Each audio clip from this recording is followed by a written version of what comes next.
In a quiet town nestled between misty hills, there stood a tiny workshop at the corner of Willow Street. Its sign, though faded, read, "Harris and Daughter, Fine Clocks since 1892. Inside, rows upon rows of clocks ticked in perfect rhythm, from tiny pocket watches to towering grandfather clocks. But only one person remained to win them all: Emma Harris, the clockmaker's daughter. Her father, once the most skilled craftsman in the region, had passed away a year ago. Ever since, Emma had spent her days surrounded by ticking timepieces, the only companions that still seemed to keep her father's voice alive. Every night at 11:11, a peculiar thing happened. All the clocks in the shop, no matter their design, no matter their age, would stop ticking for exactly 1 minute. Then, as if nothing happened, they'd start again. Emma had tried to fix it dozens of times, but the mystery always returned. "Maybe it's Dad," she would whisper, half laughing, half trembling, still keeping time his way. One evening, as a storm rolled in, Emma sat by the workbench, soldering a golden pocket watch, her father's last unfinished project. Its backplate was engraved with a message in tiny script, "For the one who will understand time." As thunder shook the glass windows, the hands on the pocket watch began to move. By themselves. Tick, tick, tick. Then they stopped, pointing at 11:11. All around her, every clock froze once more. The workshop went silent. Then she heard it. A faint voice, deep, warm, and familiar.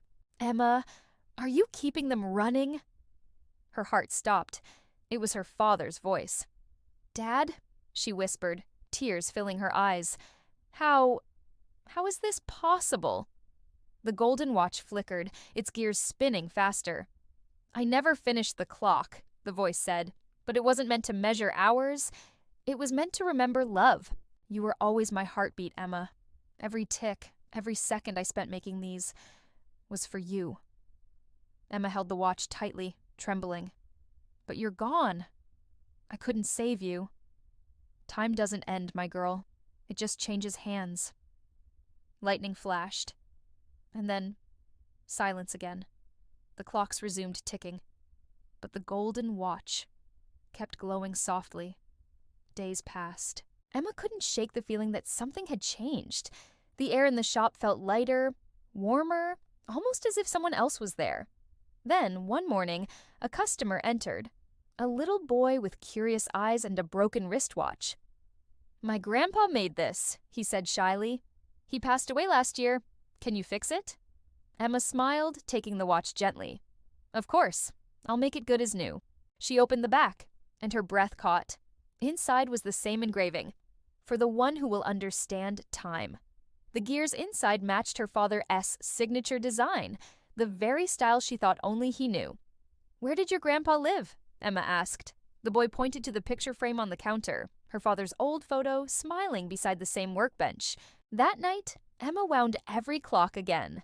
At 11:11, she whispered softly, "Good night, Dad. I'll keep time running." And for the first time since his passing, when the clocks paused, she didn't feel afraid. She smiled, because she knew he was there. Not gone, just keeping time somewhere beyond her reach. Moral: time doesn't always measure seconds. Sometimes it measures love, memory, and the quiet moments that never truly end.